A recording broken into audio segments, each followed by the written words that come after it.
My father was killed at the war. Mum was a widow with 3 children. And I was educated by the Sir Samuel McCaughey bequest, which was a legacy left for the education of children of soldiers killed at World War One. You can just imagine how I felt when it was arranged, because I wanted to sew and make lovely dresses. And I stood in front of that Emily McPherson College in Russell Street with its great immense pillars. And I thought, it's a palace. Fancy, I was going to school there, and it was the most wonderful years of my life. I was there for the opening in 1927 when the Queen Mother opened it, which of course made her my pin-up girl for life.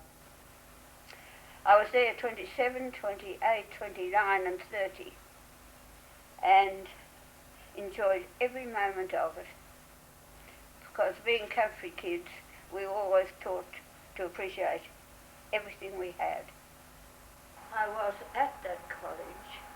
It was just 4 doors from the museum down Russell Street, and I spent many, many hours in between times looking at the beautiful photos, portraits, paintings, and studying things in the library.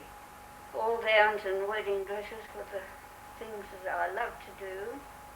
I loved to meet people, and doing that sort of work, I met people when they were at their happiest times. I feel I'm very fortunate to have the health and the love of gowns and people, for I started gathering them up in 1952. I did try to get old gowns where I could, and because I felt that was the thing to do.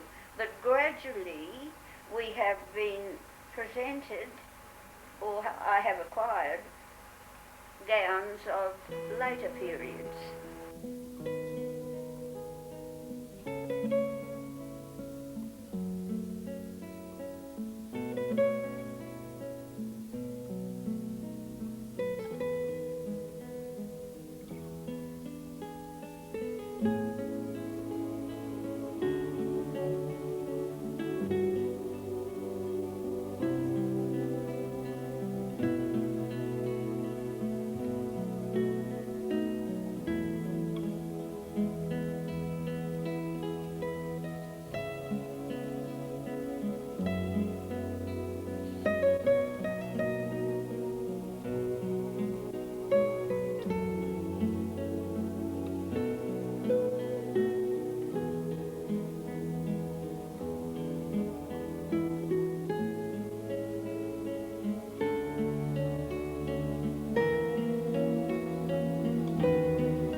throw the loveliest things out, and they're very seldom saved.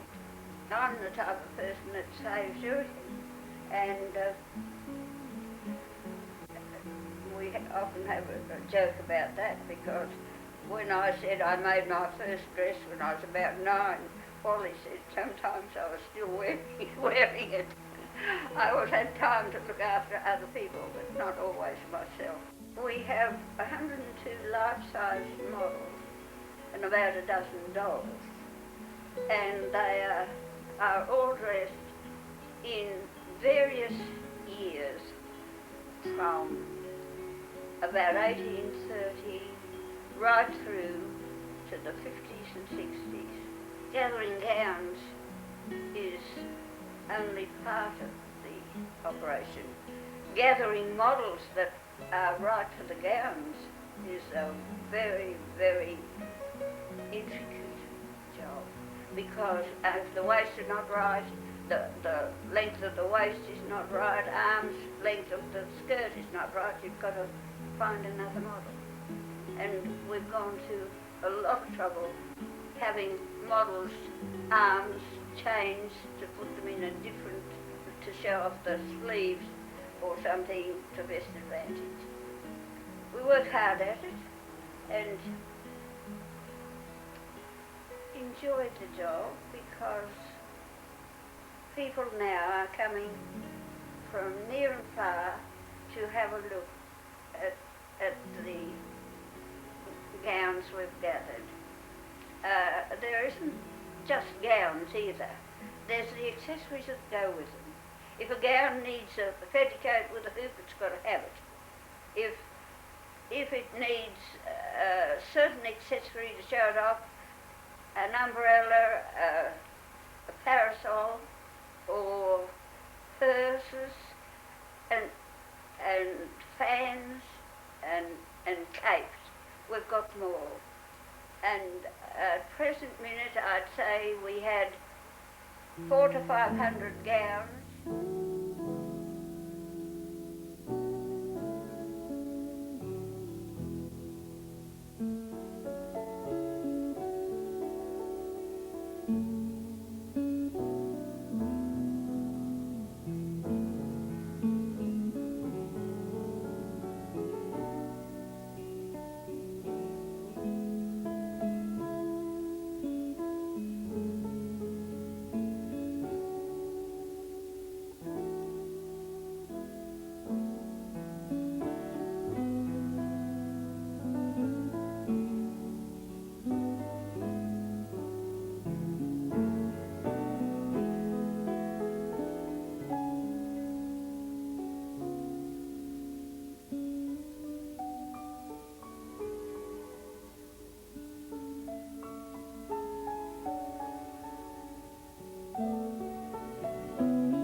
something that's really attitude of mind. I never felt that sewing was work. It was a sheer pleasure, and it didn't matter whether it was 6 o'clock in the morning or 12 o'clock at night. It didn't worry me. Up till recent years when I lost most of my vision, which is really a very difficult problem. But I'm getting there. I can see out of the side of my eyes, and I think I see more than I'm supposed to sometimes. I gathered up lace as I went along, beautiful collections of lace that were presented for me.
I always like to show the workmanship that's been done by people with their hands and eyes, whereas today they can acquire much the same effect, or even better, but it's done by machinery.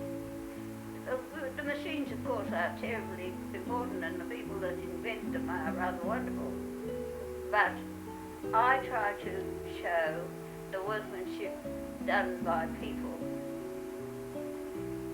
I think it's very important to keep any collection. We've gathered up so many and trying to get them all photographed and on computer. So I hope they will be saved.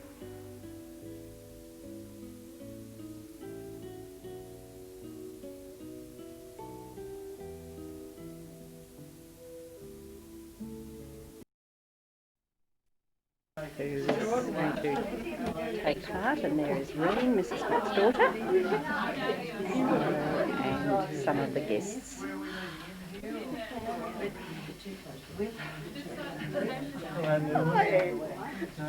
This is Mr. Ian Armstrong. Now you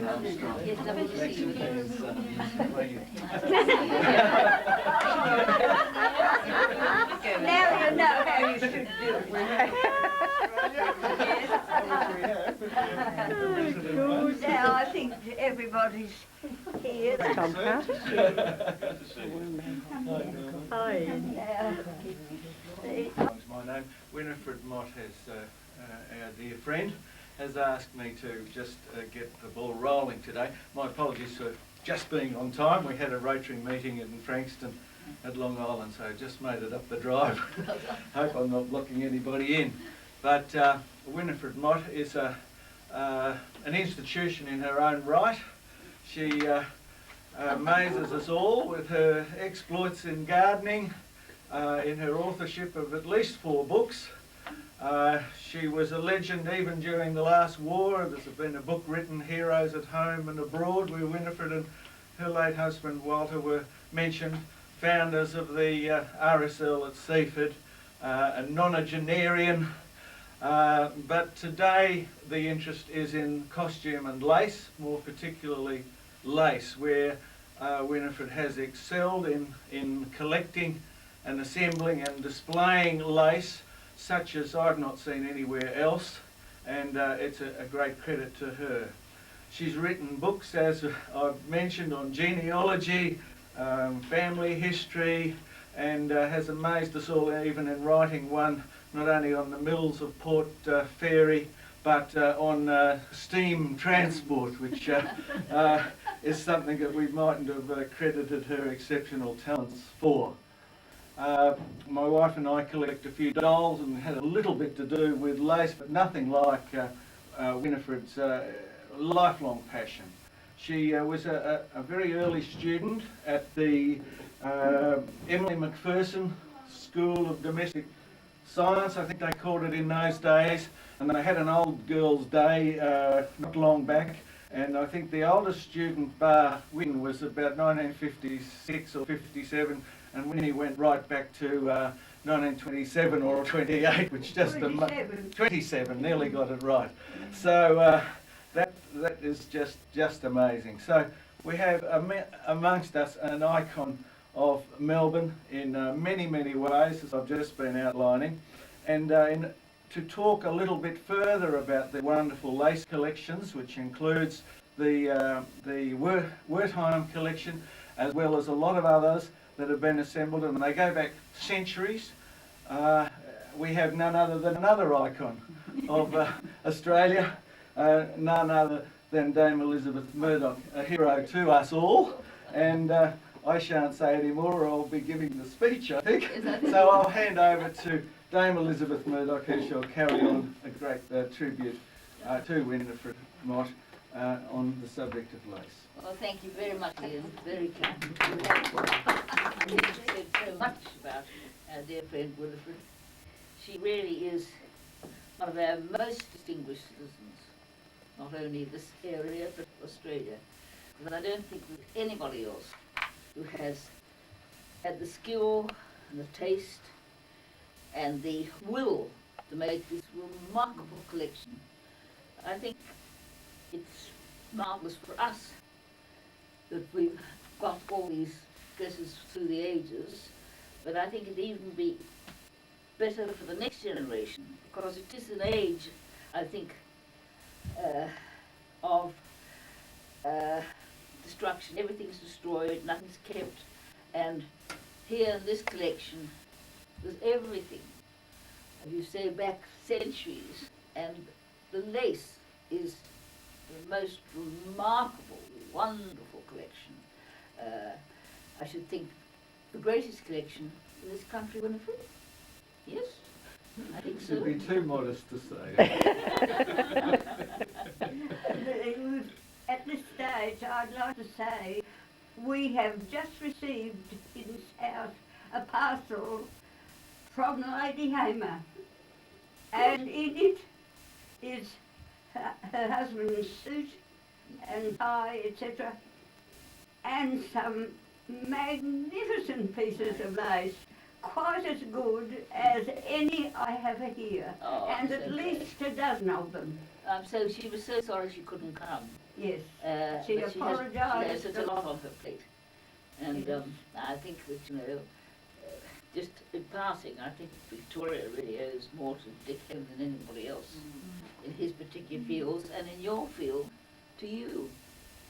You're quite remarkable, and I would hope that in some way this can be preserved. I know there are problems, but I think that, I know Nothing's beyond you, Winifred. Hear, hear. And it's lovely of you to have asked us along here to have this time to get together, and I always think, you know, you get almost more pleasure when you're sharing things, and that's of course what you do all the time. That's what we do Yes. all the time here. Yes, indeed, and it's really remarkable. So I'm not going to keep you with this boring old talk. I think Mrs. Armstrong said it all, and I'd like to thank you from the bottom of our hearts for what you do for us and for the future. Thank Here, you. here. And here it is.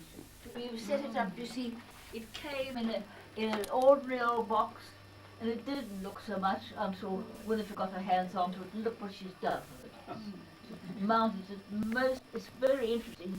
You give me this. It's You're hitting your head close. it's an English waterhead. Isn't it beautiful? She's And made you by Mrs. Norman Helen Mary Roberts, née Jenny's Delahunt of Surrey, niece of Queen, grandmother of Mrs. Helene Lois Orton, wife of the late Lloyd E. Orton, niece of Lord Trenchard, father of the Fleet era. That's very distinguished history, isn't it? And I have the honour of receiving it. Well, it was so good of you because she didn't know what to do with it, and look what you've done. I mean, it's remarkable. It's beautifully displayed. We took up the side pieces to show her, and she seemed very impressed. That's why I've tried to ring her every day since you said you were going to come and look at it framed and put at the bottom, Lovely. because that takes the whole story of it. Winifred, could we have a look at the lace? I'm just going to have a look at the lace. All the laces, if you would wish. This first, of course, Yes. and then we can all, one after the other, go into the lace room. So if you'd like to go now. You've warmed up a little. Yes, yes.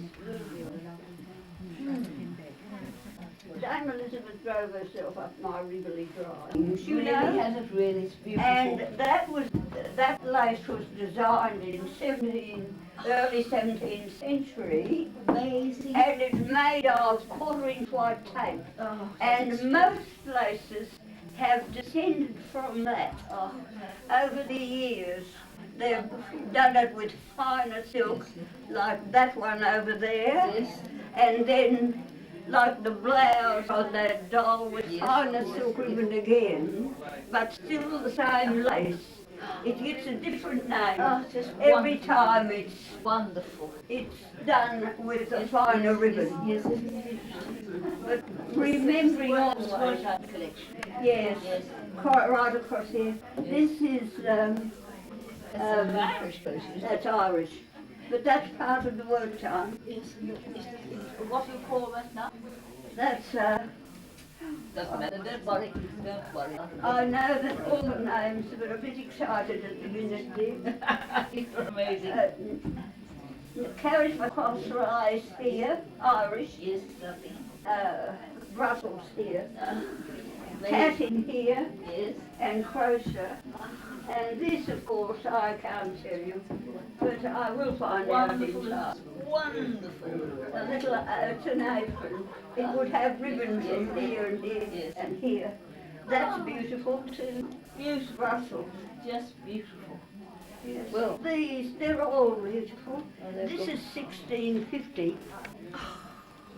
This one here. There's two of those, the one above it. Gorgeous. They are. They're gorgeous. The girls, Just gorgeous. the girls from the museum who came down on Saturday, I had a dozen Were of they them. thrilled? And yes, they said that Sydney's powerhouse has no better than that. No, I'm sure not. I'm sure not. This here is called Tenerife lace, Tenerife, yes. done with a hairpin. Now we've got Tenerife lace Oh, it's amazing. over here, Yes. and this is done with Angora goat hair. The same lace on a bigger scale, It's amazing. and from Morning Blue. Somebody in Warrnambool made that. Wonderful to have it. Aren't I lucky? This again is wartime Wonderful. collection. Wonderful. And this was done by a man. They came to Tasmania in 1829, and he was minding the sheep while his people were building fences in the house. So he learned to crochet. That has been through. This is the wonderful collection of Winifred Mott's, of her baptismal robes that she's been presented from a great number of people in the district. So she's very, very proud of this collection. And as you can see, some of the robes are also the communion robes that were presented. This one here, of course, is the early lingerie that was made, all silk and crocheted. A beautiful 18th century wedding gown, magnificently draped and everything. A beautiful smocking on this little child's dress, something that doesn't happen anymore. Another one of the early frocks, wedding gowns, and children's christening robes, along with some of the beautiful, magnificent laces, handmade laces.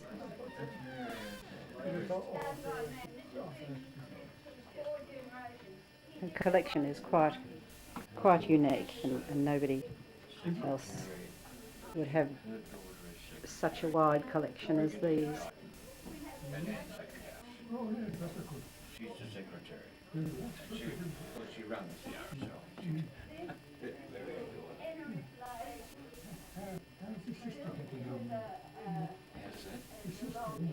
To show my collection of knitting of rugs and And where do you show your collection? all over the place. All over the place. Yes, I'm going up on the 27th of September to Red Hill, up to the guides that are there. Right. That's the And next your one. name? I'm sorry, I should know your name.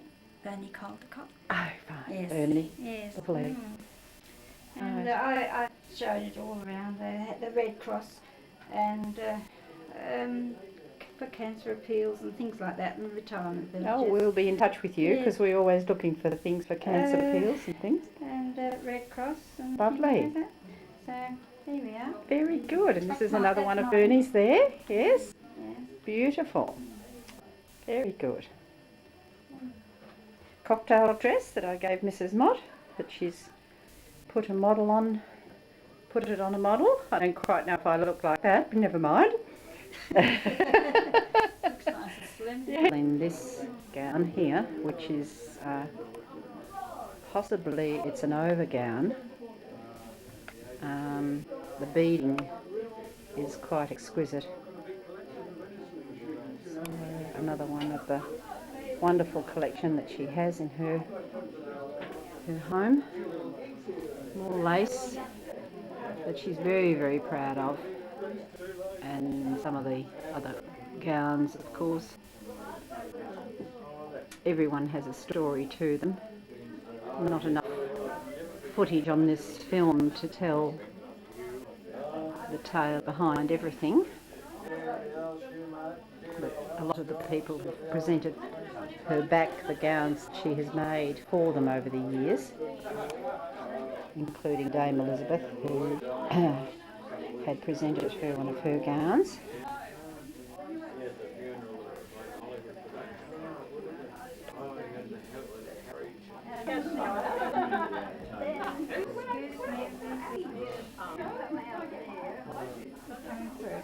was a uniform that Mrs. Mott made under commission to the Navy, and there was only a few of them made because not long after they decided to change the uniform, but she actually made the first prototype. So this is for the women's Navy down at Crick Point. It was made for Lady Lindsay, Yes. Rosemary Lindsay, yes, Yes. when she was presented to King Peter, apparently. And yes, yes. So, and Winifred and her husband, I think, hosted them while they were in Australia, didn't they? Yes, yes. Gowns that was presented to the Gown of the Year, and I think it won runner-up. And the beading is just quite When we had remarkable. strip shopping, Yeah. when we had Mrs. Mott's wonderful collection of brides. She's very proud of most of these dresses she has made, and they have been presented back to her over the years.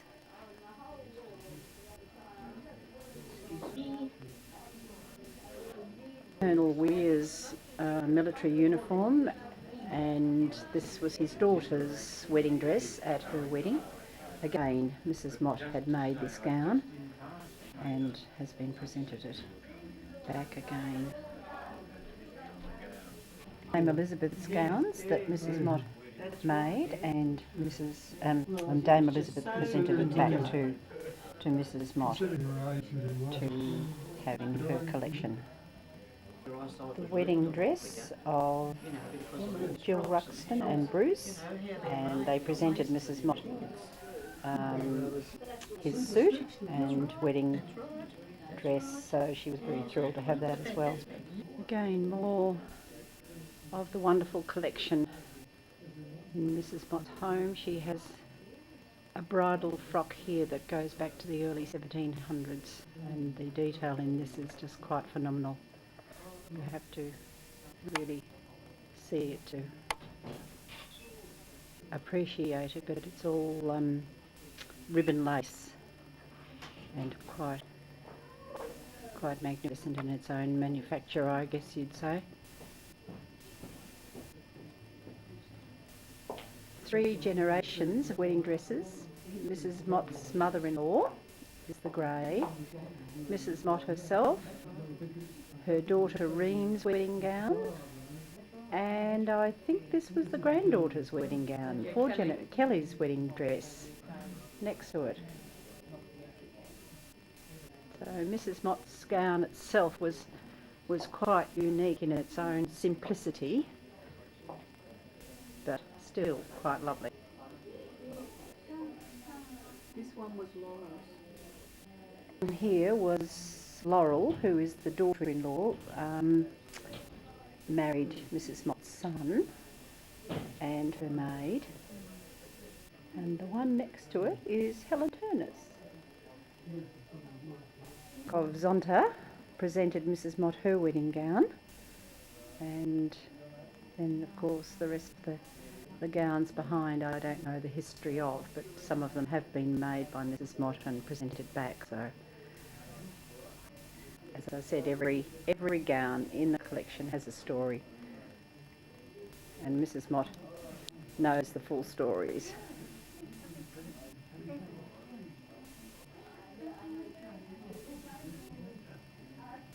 I believe these costumes here were the children of the first Greek family to come and live in Frankston. I don't know a great deal about the history, but I do know she was very proud to receive these because Mr. Mott, Wally Mott, apparently welcomed them into the town, and it was they that started out the blessing of the fleet, I believe, some years back. So the story goes. Staircase, again, housing gowns all the way up.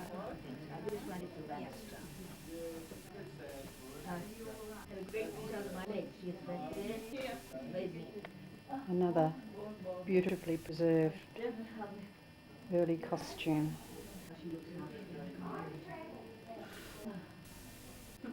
I know, she has been running around every day with her.